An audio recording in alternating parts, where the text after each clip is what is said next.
Anyway, Donald Trump's campaign stop in Arizona is starting, and he's walking on stage. Does this one have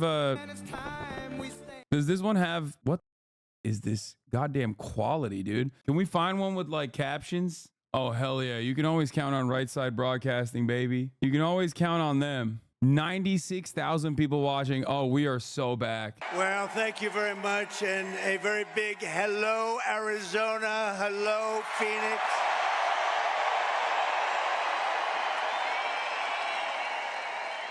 I'm thrilled to be back in this incredible state with thousands of proud, hardworking American patriots. That's what you are. You built our country. 74 days from now, can you imagine? 74 days. Then we gently move into that beautiful White House and we take over our country and we make it great again. We're going to win Arizona. We're going to defeat Comrade Kamala Harris.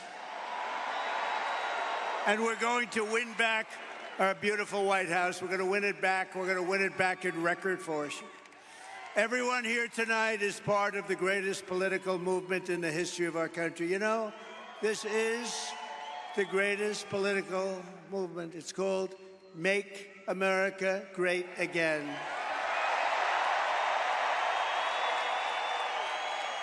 And it's right now bigger and better and stronger than it ever was before. You know, we won in 2016, and we did much better in 2020. A lot of people don't understand that, but we understand it. Millions and millions more votes. But those two are nothing like the spirit that we have now. It's amazing. And that's because we've seen how bad government can be. That's why it's a combination. Do you think it's good Trump is great for the world because he will destroy the USA? Destroying our country is unbelievable, and people have seen it. Because I don't think you understand, dude. Empires don't just like quietly crumble, okay? They don't just like perish on their own without little harm to others. You have a common with a party of common sense. You say what you want. Nice to say conservative, but really with a party of common sense. We want fair elections, free elections. We want strong borders. We want a great military. We want great education. We want a nice home at low interest rates or low taxes and no regulations. That's why we're welcoming support from millions and millions of disaffected Democrats, and they are joining like wildfire. Now, it's a little different than it was. You know, we had somebody, I was up 18 points, and they said, Joe, you can't win. You're getting out of the race. No, I want to go and give it a shot. No, Joe, you're getting out of the race, Joe. And if you don't do it the nice way, we'll do it the tough way, Joe. And he said, okay, and now I have a new opponent. This never happened before. We spent $100 million and a lot of time on defeating him. And as soon as he was gonzo, it all started with the debate. The debate. All that time, all that effort. A friend of mine said, you did a terrible job in the debate. I said, why do you say that? Everybody said I was brilliant. They said, no, you got him out of the race with that debate. It's all right. We have to do what we have to do, right? We have to do what we have to do. And now we have somebody that, in theory, should be easier to beat. In theory, because she's a radical left Marxist, and everybody knows it. But we're welcoming the support from millions of disaffected Democrats, independents, moderates, old-fashioned liberals who still believe in things like, little things like borders. I was there yesterday. That's a scary place. Sir, it's about time that you get out of the sun, sir. We're going to have to get you out of here, sir. Let's get the hell out of here. She was the border czar. She presided over the worst border in history, not American history, world history. Democracy, liberty, and of course, always the right of free speech. We don't really have free speech right now. The press, look at all of them. Look at all of them. Look at that. Wow. Man. That's a lot of press.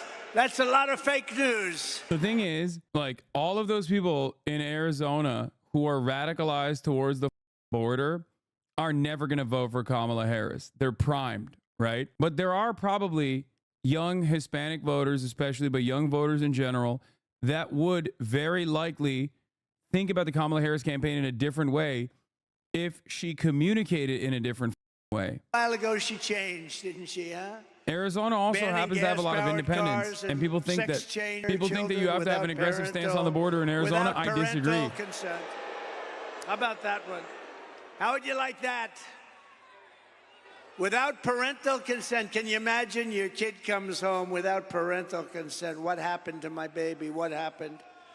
The true divide in American politics today is between these far-left fascists, led by Harris and her group, and you know who her group is, and citizens of all political backgrounds who love our country, share traditional American values, the values that you have right here in this great state, and look past our differences to unite around a thing called... They're showing the entire rally because you know Trump was like, we're packing the halls, and I want you to show the entire rally. Like, this is a rally flex now. Why does he keep saying borders are when there is none? It is a non-official term that simply means that you were tasked with handling the border. It is correct. People have called Kamala Harris the border czar because that was her job. She was tasked with dealing with the border under the Biden administration. Burn the American flag, you go to jail for 1 year. Nobody's going to be burning the American flag anymore. Wait, that's against the First Amendment. Our opponents worship the deep state. We want to obliterate the deep state. Slight difference. Our opponents, thank you. Our opponents join with warmongers and neocons to wage endless wars, these wars that never end. We don't even know who the hell the country is that we're fighting. We believe that America is strongest when America is at peace. We want peace through strength. That's what we want. Like we had 4 years ago. We didn't have any wars, except we wiped out ISIS very quickly. It was supposed to take 5 years to beat ISIS. I did it in 3 weeks. See, Mr. Peace candidate, peace through strength.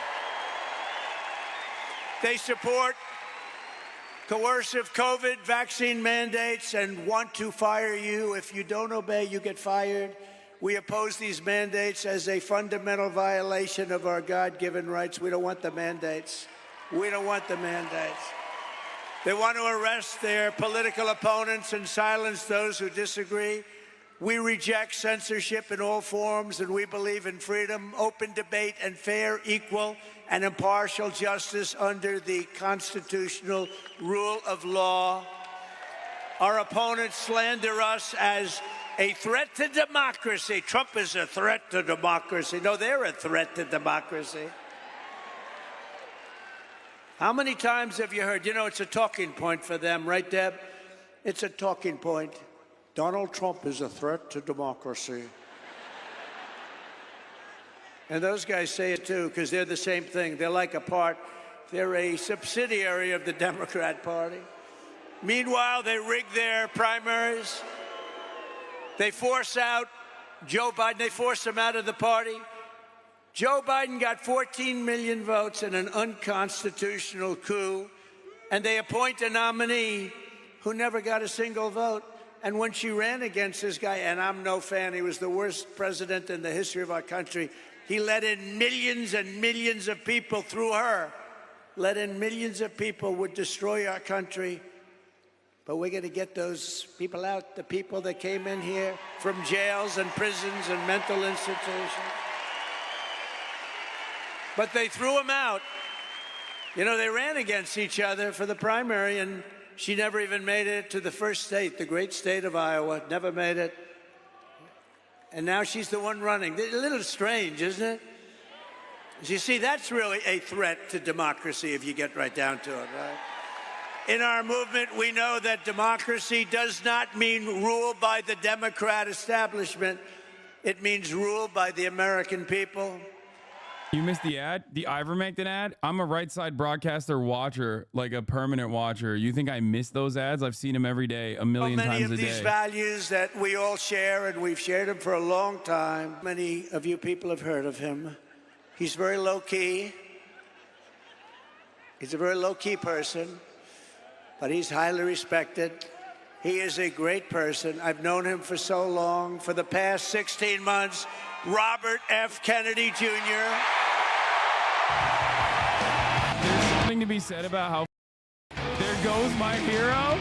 There's something to be said about how they're just leaning into the weird. By the way, there's something to be said about like how unimaginably invested they are in being as weird as possible, because here's a guy who somehow was way weirder than the Republicans. They did not pay for them music lessons. Oh, no, yeah.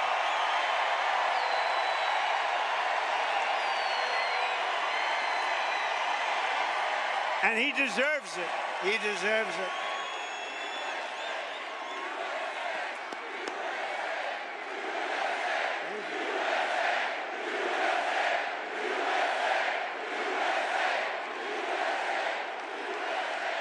For the past 16 months, Bobby has run an extraordinary campaign for President of the United States. I know, because he also went after me a couple of times. I didn't like it. I didn't like it. And I mean this sincerely. Had he been allowed to enter the Democrat primary, he would have easily beaten Joe Biden, but they wouldn't let him in.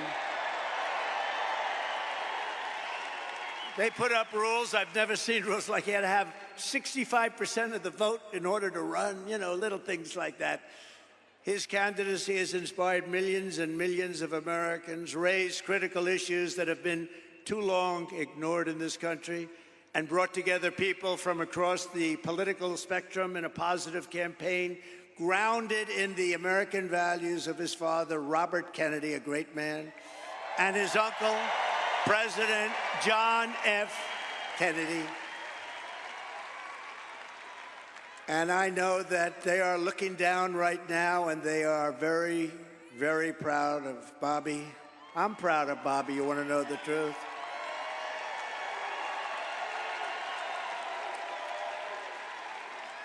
And I don't think I've ever introduced anyone that got applause like he just got. I must tell you, I don't think it's true.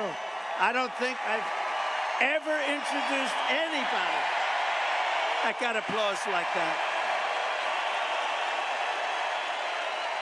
Dude, Robert Kennedy Jr. described Trump before getting promised an admin job, a terrible human being, the worst president ever, and barely human. He probably is a sociopath. It's true. Amazing.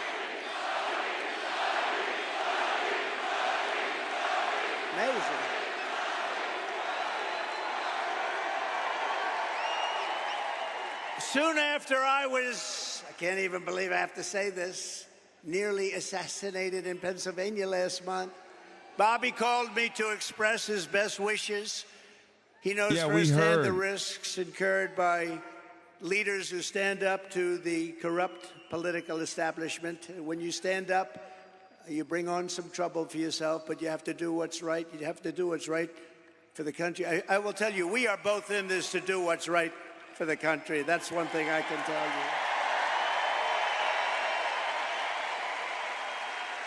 He lost his father and uncle in service to our country, and Bobby himself was subject to repeated threats to his safety during the course of his campaign while being denied protection by the Harris-Biden administration. And this is a tribute in honor of Bobby. I am announcing tonight that upon my election, I will establish a new independent presidential commission on assassination attempts. And they will be tasked with releasing all of the remaining documents pertaining to the assassination of President John F. Kennedy.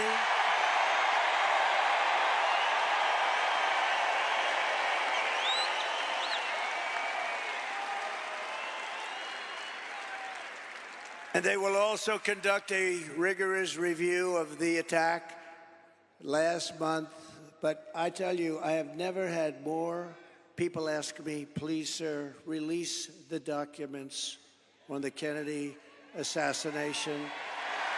And we're going to do that. And I also want to salute Bobby's decades of work as an advocate for the health of our families and our children. Nobody's done more. Millions and millions of Americans who want clean air, clean water, and a healthy nation have concerns about toxins in our environment and pesticides in our food. That's why today I'm repeating my pledge to establish a panel of top experts working with Bobby to investigate what is causing the decades-long increase in chronic health problems and childhood diseases, including autoimmune disorders, autism, obesity, infertility, and many more. We want every child in America. Bro, we're going to get so much weirder. This campaign is going to get even weirder, dude. It's awesome. This is so sick. I want to ask Bobby to speak for a little while. I'll stand aside. I'm going to stand aside. Did he say he's going to reveal the truth of the JFK assassination? Please tell me he said that. A little bit on the opposite side of the equation, but I will say this. He is a brilliant, I still think of him as young. He's not that young. I always call him young, but he's not that young. But he is a phenomenal person, a phenomenal man who loves the people of this country as much as anybody can love the people of this country. So, Bobby, please say a few words. Thank you very much.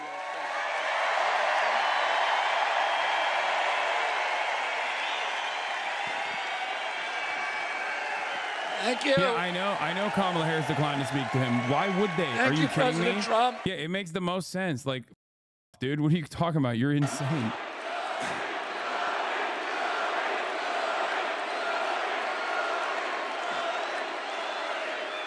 Thank you. A few hours after the assassination attempt at Butler, I got a call from a safe food advocate named Kelly Means, who's been fighting for many years to try to end the corruption at CDC and FDA and USDA.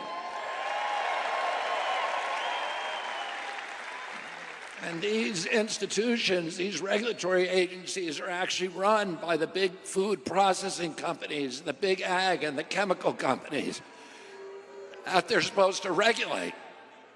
And he said to me that he'd been advising me for many years and on my campaign. And he told me that night that he was also advising President Trump. And he asked if I would talk to President Trump. And I said, of course.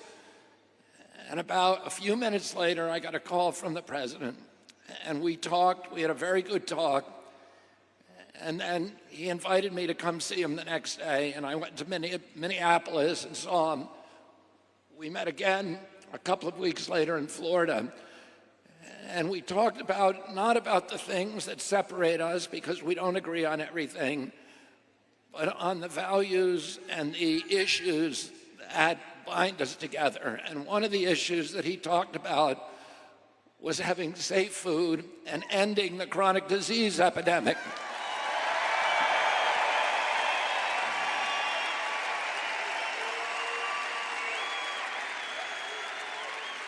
Our children are now the unhealthiest, sickest children in the world. Don't you want healthy children? And don't you want the chemicals out of our food?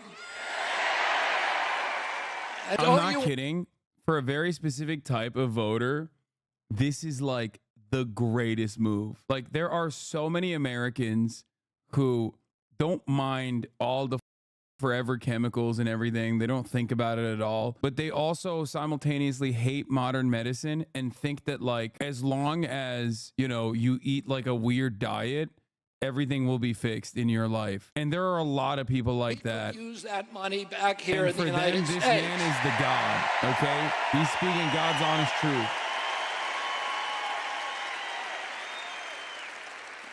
And the safest, the best way to build a safe America is to rebuild our industrial base and rebuild the middle class in this country.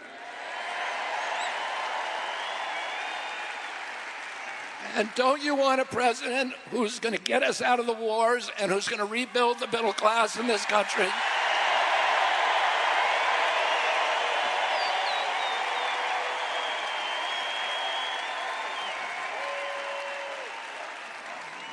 And he told me that he wanted to end the censorship because the whole basis of American democracy is the free flow of information. And we know that a government that can silence its opponents has license for any kind of atrocity. And can you think of any time that you can look back in history and say that the people who were censoring were the good guys? They're always the bad guys, because it's always the first step down that slippery slope to totalitarianism.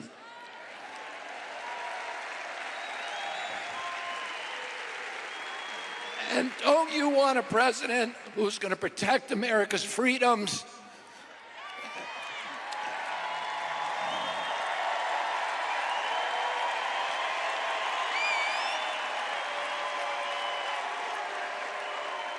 And who is going to protect us against totalitarianism?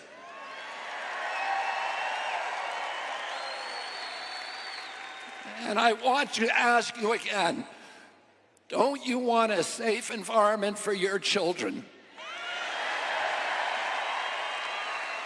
Don't you want to know that the food that you're feeding them is not filled with chemicals that are going to give them cancer and chronic disease?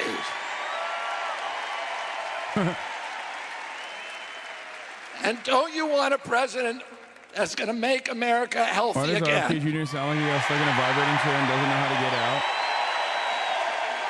Thank you all very, very much, and God bless you, and God bless America.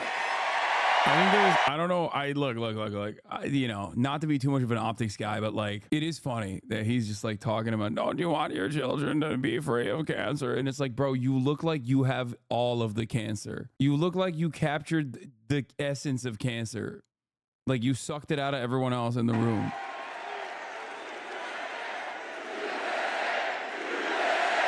I think there's also something really funny about RFK. There's so much. I love RFK so much.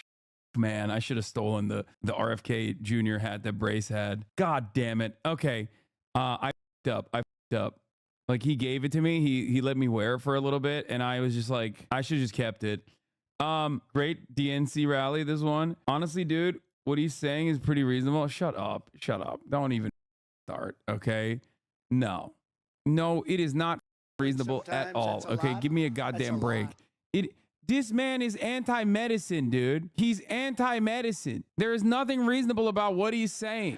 But if he were in a regular system, there are a lot of people that maybe liked him the best, but they said we can't. Okay, I love RFK Jr. because he is such a contradictory character, right? He has the capacity to, like, he's a crank magnet. He's what I like to call a crank magnet. Isn't this bad for Trump overall? Aren't most independents really repelled by this? A few pieces on his insane takes on medicine and CNN boosts his weird narrative. No. Yes. Trump did this because he's desperate. He did this because he wanted to either A, take out RFK from the ballots completely, or B, take out RFK from the ballots and get some kind of endorsement from him. Because RFK was eating away at Trump's base. All of the polls showed, all of the triple polls that showed in swing states where the direct doubleheader matchup between Donald Trump versus Kamala Harris looked a lot closer, and even in some instances Donald Trump winning, versus with RFK Jr. on the ticket, all of a sudden he would take some from the Democratic Party, but he would take a ton more from Donald Trump. So he had to get him out because obviously this race for Trump is in the margins now. Like that's a big boost. He'll get a big boost. Problem is, it will also probably scare away some of the more like moderate voters, if he even has moderate voters at all, like Trump at this point in his base of support. The thing is, what I want to talk about is how RFK is a crank magnet, but also incredibly contradictory as a figure. Because as a crank magnet, he presents himself as anti-establishment, despite the fact that he is from a literal political dynasty, the Kennedys, right? They are politics, okay? This is an American political dynasty. That's number one. Number two, he is literally, he was friends with Jeffrey Epstein and Ghislaine Maxwell, okay? So like, while he is the guy who's like, yeah, I want to take out the deep state. He's like, bro, you literally were homies with Jeffrey Epstein. Self-admitted homies with Jeffrey Epstein. Okay? That's crazy. That's crazy. Like, and on top of that, he is one of the, just like Donald Trump, biggest dick riders of Israel. So, like, it makes no sense that these crank guys literally are also simultaneously like going for two guys that are somehow more ultra Zionist than Kamala Harris is. Like, that's crazy. So it makes no damn sense, even in the weird worldview that they've cultivated. You know, what's up? You want to come inside? Oh, you miss Daddy? Okay. Who they are that just pour into our country by the millions and millions and millions. We need to turn the page of 4 years of calamity and failure. They have had calamity and failure, and say, Kamala, you've done a horrible job. You've been the worst vice president in the history of our country. Kamala, you're fired. You're fired. Get out. Get out. Get out, Kamala. She's the only person ever to get a nomination of a party without getting one vote. She didn't get one vote. Hey, maybe she's smarter than we think. You know, you could look at it that way. As vice president, Kamala cast the deciding votes, causing the worst inflation in decades, costing the typical American household $28,000. Think of this, higher prices. It was inflation, $28,000. As border czar, she flooded America with savage illegal alien criminals who have been raping, pillaging, and killing our cities and our towns. 3 years ago this week, she was the final vote on the catastrophic Afghanistan withdrawal. And we were withdrawing, but we were going to withdraw with dignity, with grace, and with strength. We would have been out faster, but we were going to keep Bagram. But that was the most embarrassing event in the history of our country, leading to horrific war and humiliation all over the world. When Putin saw that, he invaded Ukraine. It brought a lot of people back because they said the United States is run by incompetent people. The United States is no longer respected. It's no longer strong. That's what they said. A lot of these things that you're seeing now wouldn't have happened except for the horrible, horrible event of Afghanistan. You know, I was dealing with the leader of Afghanistan, Abdul, and I said, Abdul, you can't kill our people. He was killing our people. I had a strong talk with him. I'm not he's get hella into low energy, dude. God damn, his heart is not in it. Without one soldier being sniped at or shot at. Not one soldier injured or killed. And then we had a tremendous election where we did probably 10 or 12 million more votes than we got the first time. You know, most presidents don't get as many votes the second time because people get bored, but they don't get bored with me. They get bored. No, they get bored. Like Barack Hussein Obama got far fewer votes the second time, and he won. He won. Have you heard of him, Barack Hussein Obama? Remember Rush Limbaugh? Barack Hussein Obama. He was nasty to me. You know, he was nasty. Michelle was nasty. They're all nasty. Nasty people. They were very nasty. I was surprised. I thought he was, and I was sort of nice to him. I said, no, you know, I like him. Good. It didn't matter. They were nasty to me. And, of course, last night, Kamala mentioned my name, I think, 21 times. She didn't mention the border. She didn't mention inflation. She didn't mention anything but my name over and over and over again.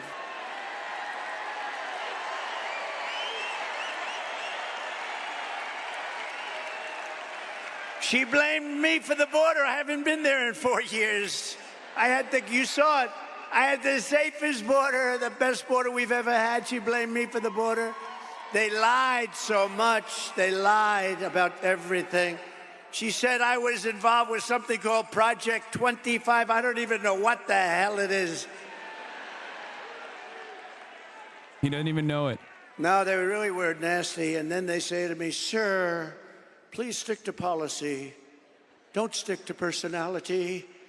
You should be nice to people, sir. You have to be nice. I call them up. My geniuses, they get paid a fortune. Actually, They're not booing. that much. They're booing But I his call up my staffers. people. I say, they're knocking the hell out of me, and you say I shouldn't get personal. I have to get personal, don't I? I have to get personal. Yeah, obviously these guys love that. They get personal. But I'm going to do my best. So they're allowed to get personal with me, but I'm not allowed to get personal to them.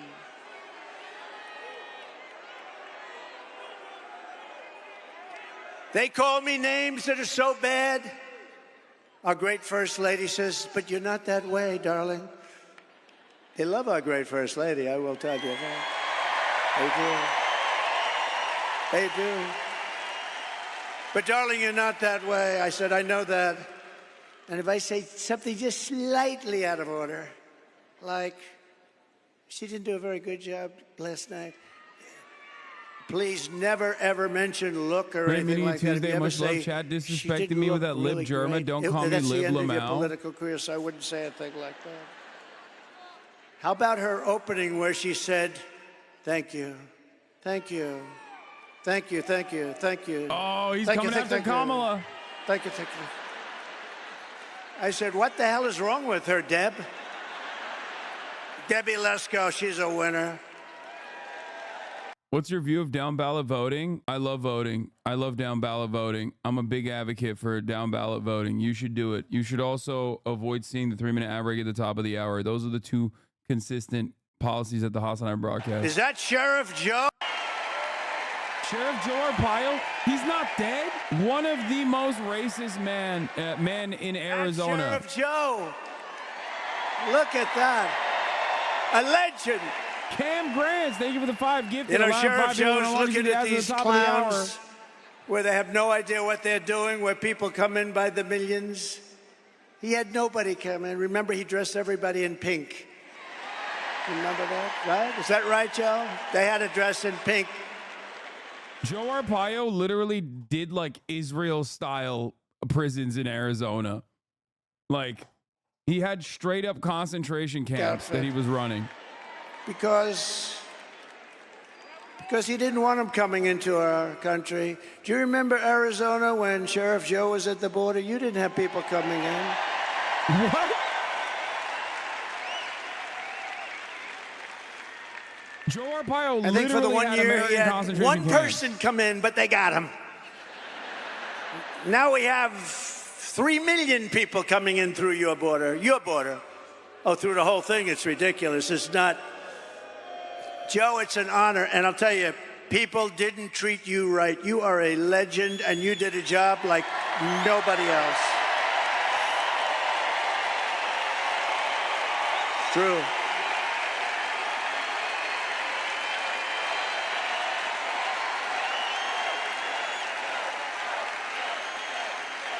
Great going, Joe. And we love your wife. He lost his wife a few years ago, and she was a hell of a woman, right, Joe? But she's looking down at you, and she's proud of you. She's saying, you did very well with this group of people. But I've known you for a long time, and there was nobody like him. He understood the border better than anybody, and he ran it fairly. He ran very fair, but he ran it strong, and they respected him. They didn't even try. So thank you very much, Joe. And your wife she's proud of you. She's proud of you. Very proud of you. We're grateful to be joined tonight by the founder of Turning Point Action, a gentleman named Charlie Kirk.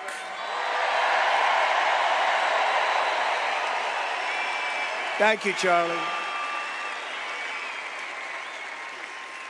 What a job he does. I said, Charlie, do me a favor. We got this thing won, but do me a favor, make sure they don't cheat. The only way they can do anything is if they cheat like hell, and we've been victims of that. Make sure they don't cheat, Charlie. We don't need the votes. We just want to make sure that they don't cheat. Hello, Sheriff. How we doing? How are you guys doing? Good. Thank you. We need every sheriff to get over there, every law enforcement official, because we got the votes. We got to make sure everything's on the up and up. Charlie and his team of people, I mean, he's got hundreds of thousands of young people. It's actually quite discriminatory. Charlie, have you ever been sued by old people for not accepting them? He's got the youngest looking group of people, and they're warriors. They're unbelievable. The job Charlie has done is incredible. Thank you, Charlie. Thank you, Charlie. The job he's done is really incredible. Also with us is an incredible congresswoman who has decided to go onto a certain board. Do you know what I'm talking about? The most important board maybe in the whole country. And she's going to make sure everything's on the up and up. Debbie Lesko. Debbie, thank you, Congresswoman. Thank you, Debbie. You make sure, Debbie. She just won a big election by a massive, well, you won that election easy, didn't you? She won it pretty easy. Another person who's a friend of mine, he's a warrior for a long time. He's great. He loves his state, he loves our country. Andy Biggs, Congressman Andy Biggs. Thank you, Andy. Thank you.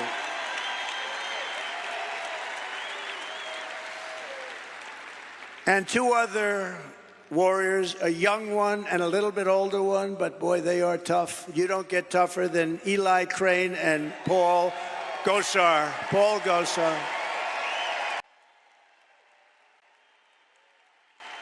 Great. Thank you, Eli. Great. Paul Gosar, the Groiper candidate. Great people. And the next congressman from Arizona's 8th district. Paul Gosar is a literal Nazi, Chad. Wow. He's gonna be good for a long time. He's a young gentleman. This is Arizona's finest. Like this lineup right here are some of the most racist people that Arizona has to offer. Like Arizona's Hitlerites. Gina. All in one corner here. She is doing a job. And a very good friend of mine, the next senator from Arizona, I really believe this. Look, she's running against, we don't have to do a big, I was going to bring her up. I was going to say, come on, Carrie, speak. But she just spoke for half an hour. What the hell am I going to do here? Dude. But I will tell you, she's running against a guy who's a rubber stamp for, it used to be Biden. Now, who the hell knows? I don't even know. Do we know who it is?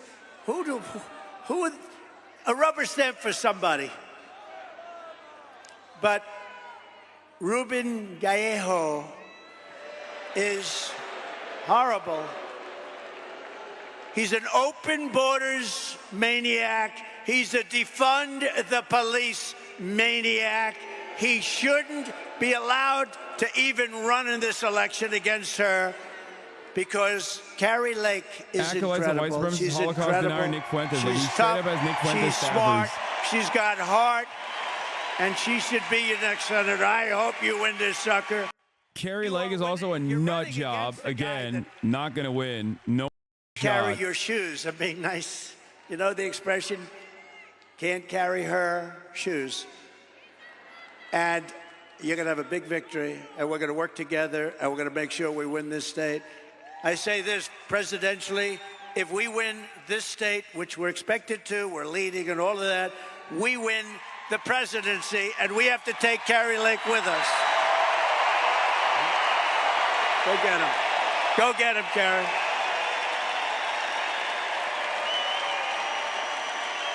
Go get him, Carrie.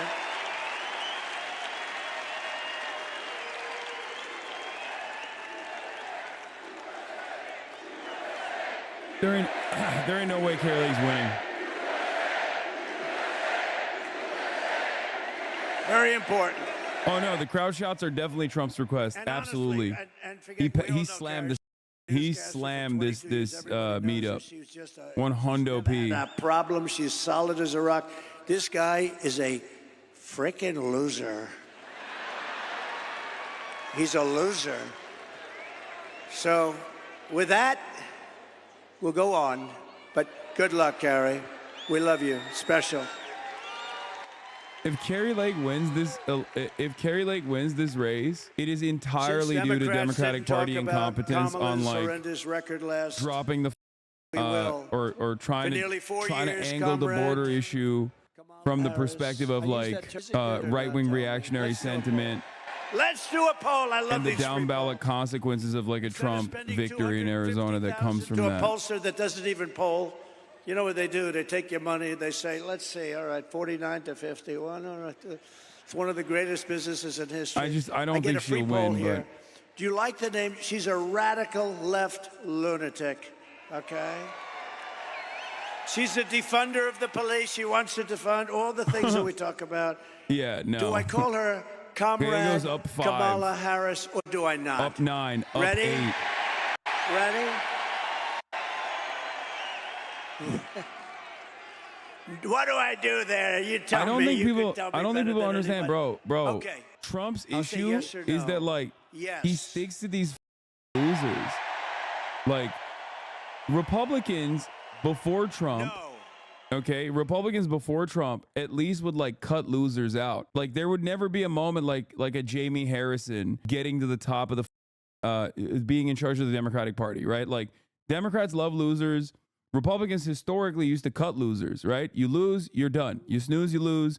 You lose, you're out. Trump, on the other hand, values sycophants and loyalty more than anything else. So he literally will stick to them and will just like keep pushing them through. Even if they're genuinely unelectable people. He also has a tendency to put loyalty over like electoral prowess when he'll run unaccomplished first-time Republican picks as well. Like that guy with the troop who got exploded. Like wasn't that guy has no? If I'm not mistaken, the guy in Nevada. Like that's a first-time candidate, right? He's allowed at least 20 million illegal aliens into our country, including dude. You know who I'm talking about? The guy who's like he's a massive burn victim, dude. From 159 countries. How much do you miss Blake Masters from Arizona? I do not miss the shooter. From Africa, the yeah, Congo. Sam Brown, this guy. A lot of coming from jails in the Congo. Let me tell you, these people, the nice thing, they make our criminals look like the nicest people on earth. That's how tough they are. They come from the Middle East. They come from areas that we're fighting. They come from... He finished in third in 2014, launched his campaign to become a U.S.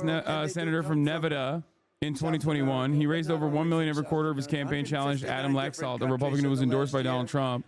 Brown received the support and endorsement of local state political party leaders, but lost in the primary. She's been in office. She has set an and now he's doing another Senate campaign. Border crossings record, triple and quadruple challenging Jackie Rosen. Where I'd have like 150,000 and she'd have 2.5 million. What she has done to this country, nobody can tell you. You know, she destroyed San Francisco as the district attorney. She destroyed California. You know that. This is a woman that's going to take.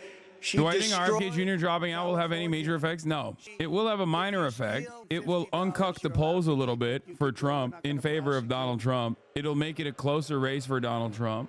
So criminals are walking into stores, mean, nasty guys. Your unk is on one regarding RFK Jr. I know, I saw it. Don't show me unk posting right now. I want to get up. They walk out, then they walk back in. The whole thing. This is who we're going to have running our country? I don't think so. And nobody lies like her. She's a liar. She makes up crap. She's the one going to raise. You know, she said, Donald Trump is going to raise. You know why? She said I was going to raise it. Because I'm going to put tariffs on other countries coming into our country. And that has nothing to do with taxes to us. That's a tax on another country.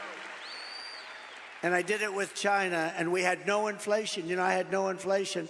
I took in hundreds of billions of dollars from China, and not one other president took in 10 cents. They were all, oh, China, we're afraid of China.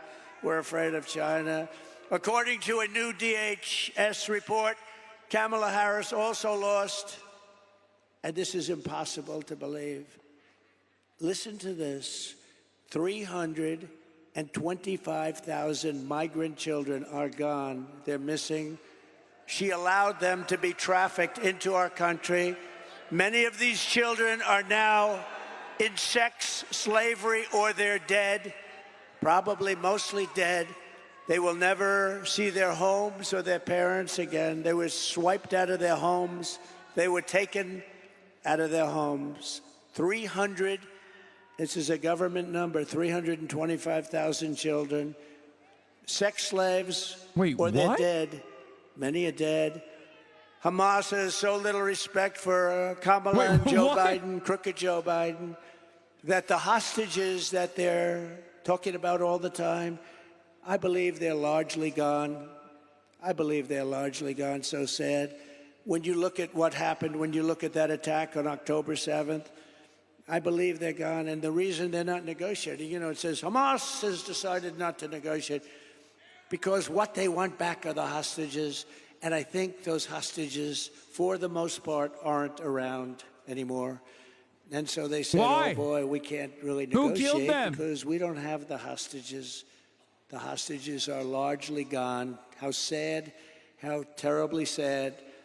If they feared and respected Joe Biden and Kamala, they would never have killed those hostages. They would have never attacked. They would never have attacked when I was president. Iran was broke. Iran was broke. I told China, if you spend any money on buying oil from Iran, you'll never do business in the United States again, and we're going to put a 200% tariff on you. And Iran was broke, and they had no money for Hamas, and they had no money for Hezbollah. You can check your numbers. Look at it. When my last year, they had no money. We had no terrorism. You know, for 4 years, I didn't have any terrorism. Do you notice that? None. And when they asked Viktor Orban, the prime minister of Hungary, very strong guy, what is the reason that things are so bad now? The Middle East is blowing up. Russia's blowing up with Ukraine. There's wars starting all over the place. Looks like bad things could happen in Taiwan with China. What's the reason? He says, you got to get Donald Trump back as president. You won't have any problems. That's what he said. It's true. It's true. They respected your country. They respected your leader, but they respected our country. Now they laugh at our country. Our country has become a joke. She's provided deportation immunity to the vast majority of criminal aliens living inside the United States and is importing MS-13 gang members, known as the most violent gang of them all, into our cities and into our high school. Think of it, they're coming into our high schools. Kamala has set loose thousands of Venezuelan gang members who, according to law enforcement bulletins, have been given a license to shoot American police officers. You know that, right?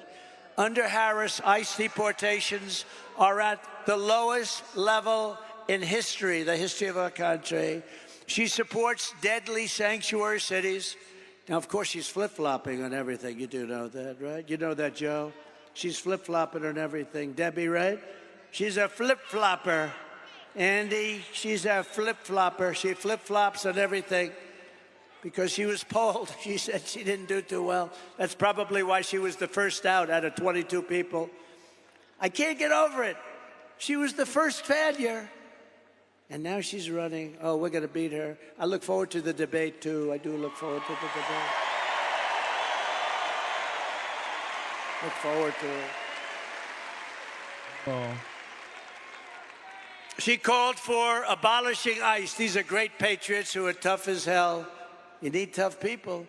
She's compared ICE agents to the KKK.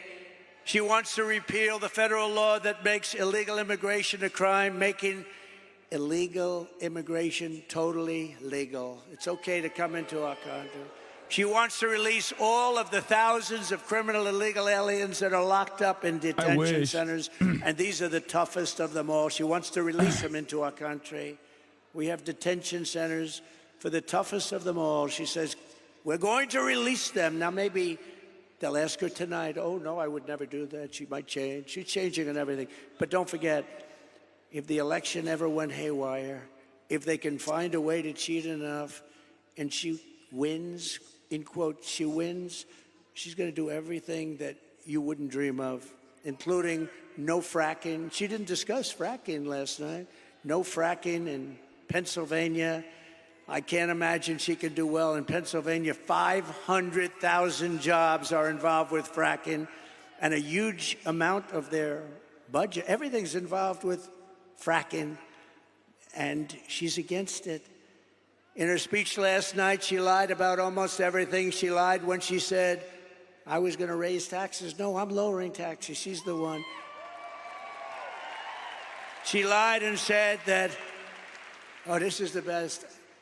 I'm going to be the one, and I was already there. I didn't touch your Social Security, and a lot of Democrats wanted me to.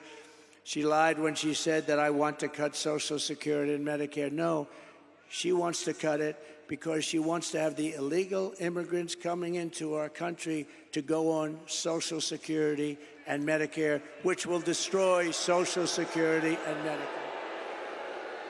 It's Kamala Harris who cast a tie-breaking vote to cut Medicare by $266 billion.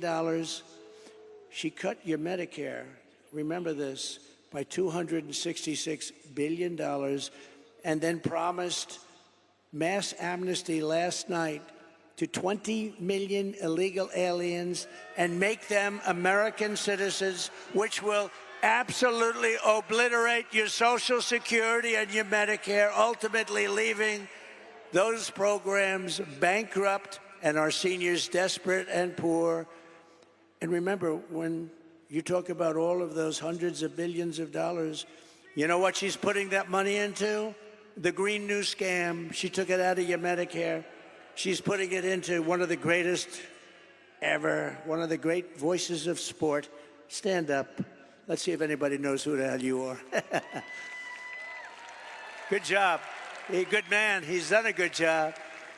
But she took it out and she wants to put it in. She put it into the Green New Scam. She said the border was safe under her direction. You know, they're the party of disinformation and misinformation. They'll say something 100 times. The border was safe. Did you see last night? The border's safe. The first time she said that was about 2 months ago, and she went like this. The border was safe. She started choking. Horrible. They are the misinformation, disinformation. They lie. They keep saying the same untruth over and over again. And you know, you're not like in my business. You're not in this political business like these people. You're in other things. You're lawyers and you're carpenters and you're electricians and you're drivers and you're doing a lot of things. By the way, no tax on tips. Remember that? No tax on tips. No tax on tips. She tried that one, and yet in Congress right now they have bills to destroy people that don't. Do you see what's going on? It'll never happen with her. It's guaranteed to happen with me. No tax on tips. But actually, it's the most dangerous and unsafe border anywhere in the world. There's never been a border like it. No country ever. If a country had a border like that, they would fight with sticks and stones if they had to keep the people out. She believes that if you say things enough over and over again, even if they're stone-cold lies, like Project 25, he believes in, I don't even know what the hell it is. I know it's a group of people that got together and they're slightly on the conservative side. And it's unbelievable what they do. It's really unbelievable. She would destroy our country if she was ever elected. Our country will go down the tubes. We'll be in a depression like 1929. We will not have a country any longer. Yesterday, I was at the border with the victims of Kamala's migrant crime wave. One of them is here with us tonight. Michael Morin is the brother of Rachel Morin, who you know about. Rachel was a cherished 37-year-old mom of 5 absolutely incredible children, beautiful woman. Last summer, Rachel was out on a run when she was brutally murdered by an illegal alien who was led into America by Kamala Harris. Let her in. Said, let her in. The animal who committed this heinous crime first killed another woman in El Salvador before walking across the open border. Just walked right in, no problem. He then attacked a 9-year-old girl and her mother in a home invasion in Los Angeles before murdering Rachel in cold blood. Yeah, they are parading around the same few of the 23 people, like the most high-profile cases, because emotional anecdotes are very hard to combat, okay? They're very, very, very hard to combat. And obviously Trump knows this. I mean, it's the easiest way to get dumb people on your side. Just use emotional anecdotes and make it seem like they are responsible for a much larger percentage of the share. It's ridiculous. Like your uncle, yeah. I mean, he got duped by that shit. Increase in violent crime. These are government numbers, by the way, including 58% increase in rape, 89% increase in aggravated assault, and 56% increase in robbery. During the riots of 2020, she encouraged her followers to donate to bail criminals, looters, and arsonists and killers. People died, including Sean Michael Tillman, a dangerous repeat offender who went on to shoot and kill a Minnesota man 6 times in the head. He shot him 6 times in the head and torso. And Kamala, let him out, let him go. While Kamala Harris was DA of Sanctuary City, San Francisco, 20 years ago, maybe the greatest city in the world. Today it's unlivable. She ignored the pleas of victims' family. Please, please please don't do this to us. And refused to seek the death penalty against an illegal alien MS-13 gang member, one of the worst murderers they've seen in years, who murdered an innocent man and his 2 sons and didn't even remember he did it. As California Attorney General, she redefined child sex trafficking, assault with a deadly weapon, and rape of an unconscious person as a non-violent crime. Comrade Kamala Harris. It's pretty crazy that he can like remember every single instance where like an undocumented migrant has committed a heinous act of violence. Both San Francisco and California itself. He's a terrible governor. What a governor. For years, but you know, she might have picked a worse one. If you look at the numbers in Minnesota, we hope we're going to win Minnesota. You know, it hasn't been won since 1972, Richard Nixon. But we're doing well there, too. But the governor is horrible. You know what he did? He approved a bill to give tampons in every young man's bathroom. Right? Yeah. Every time he calls Kamala Harris Comrade Kamala, I suspect that the Democrats move further to the middle, cucking their messaging. Kamala Harris has pushed legislation to strip police officers of protection, trying to bankrupt them and ruin their lives for doing their jobs. No protection, no immunity, no nothing. She even endorsed defund the police. I will never defund the police. I will only fund the police and fund them. They're going to move further and further to the right. Money, yes, not middle, middle right. I will always back our law enforcement heroes in blue. We are pleased to be joined tonight by the president of the Arizona Police Association, Justin Harris. Oh, no, he's not a relation. Justin, are you a relation? Last name is Harris, spelled the same. I'm very concerned about this. I'm not really. But Justin Harris is a great gentleman who has a special announcement. Justin, would you please come up? Thank you.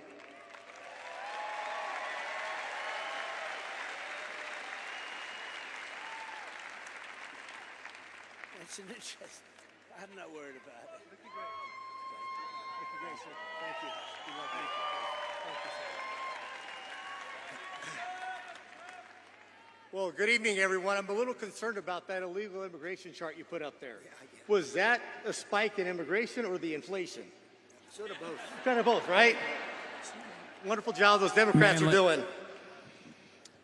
My name is Justin Harris. I'm a veteran police sergeant here in Arizona with 25 years of experience and service.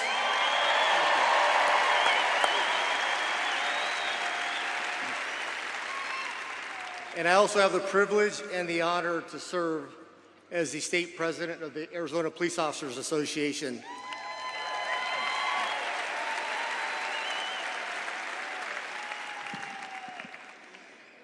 The Arizona Police Officers Association is the largest is the law camera enforcement guy association in the vaping? state of Arizona, and we represent. Is the camera guy vaping, dude? I think he is, right? What the is going on? And federal law enforcement levels.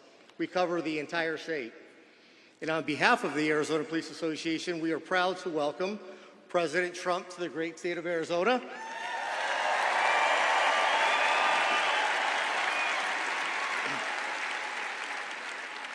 And to the wonderful city of Glendale, home of Luke Air Force Base. Folks, these men and women in Luke fly those beautiful F-16 Fighting Falcons of the 309th Fighter Squadron and those beautiful, beautiful F-35 Lightnings. Nothing like hearing those jets flying overhead, which that's the sound of freedom and American ingenuity.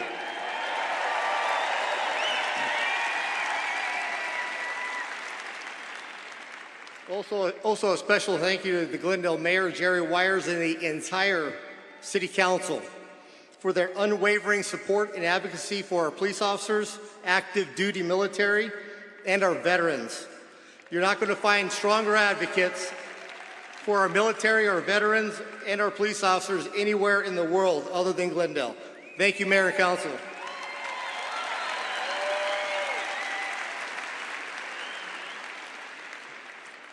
Also, I wanted to give a special thanks to the men and women of the Glendale Police Department, the best and most professional police department in the country. Okay, thank you. With a special thanks to Police Chief Chris Briggs and the other 8 West Valley Coalition departments that allowed us to use their law enforcement officers here today to keep us all safe. Thank you, gentlemen and women.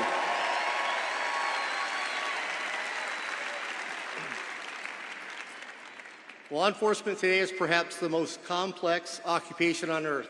What's the purpose of this guy? The most thumb-looking guy you can possibly get on stage so that Trump looks pro-cop. I mean, he is pro-cop. He's probably going to talk about how he's, you know, how cops are not respected enough, even though our job is the hardest. Uncontrolled, chaotic, and stressful situations, often at great risk to their own personal safety. Yeah, there you go, classic. Given the literally millions of contacts between officers and the communities annually, with a few exceptions, officers make those decisions correctly as trained and in accordance with the law. But high profile does not mean high frequency. Currently, in this day and age of instant information, social media, and videos, there's an unrealistic expectation of absolute perfection. It is not possible to be perfect every time because we hire from the human race. People are not perfect. Good people can make mistakes. However, the constant orchestrated villainization of police officers has eroded the public's trust. It has encouraged an air of obstinance, disrespect, and assaultive attitudes and behavior towards police officers. What was that name we called her? Was that Comrade Kamala? Was that what it was?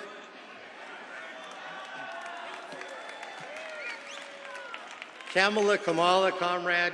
Well, what we do know is she supported defunding the police, and the best term is they wanted to reimagine policing. I don't know what that means.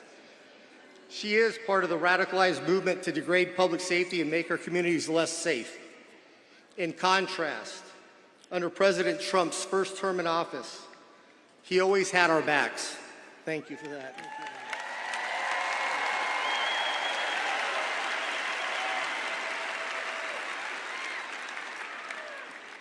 He never rushed to judgment, and he never, ever in a lifetime called to defund the police, ever.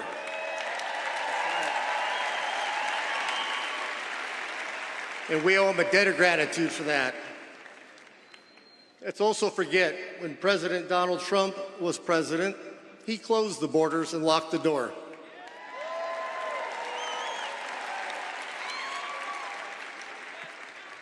Border czar Kamala Harris opened the door and let everybody in. Boo. Border czar Kamala Harris is allowing millions of illegal immigrants into this country, turning each and every state into a border state and flooding American streets with drugs and crime. The Democrats haven't quite figured this out yet, but it's not rocket science. But open borders equals more crime. Close the— Bro, it doesn't make sense. It like is not reflected in the crime data. You should go back to the drawing board and talk to your cop friends on why they're like cooking the crime data to make it seem like it's actually lower than ever, you know? Like what's going on? Is it because the FBI's in the pocket? Like what's happening? It's like immigration is up. Okay, fine. Not anymore, but was. But crime went down in that process. So what are we supposed to make of this data? Well, that actually corresponds to the reality that undocumented migrants are responsible for less crime per capita than, you know, natural born U.S. citizens. So I guess more immigration equals less crime. Thank you for coming to my TED Talk. I find the Nebuchadnezzar. All data is lies, Hasan. And what I think is the actual data. Yeah. Anyway, all right, I'm gonna move on because that shit is objectively boring. Okay, if you're an illegal immigrant, that's the crime on its own. No, does that not count, brother? They're not talking about someone crossing over the border, which used to be a misdemeanor. Okay, crime ultimately is malleable. It's just what you write in the books. Sometimes unjust things can be considered crimes, like, you know, slavery was not a crime, but freeing a slave was, right? Immigration crime has turned into a larger crime under the Trump administration. Ultimately, it's still a border crossing. It's nothing. It's not really a serious offense.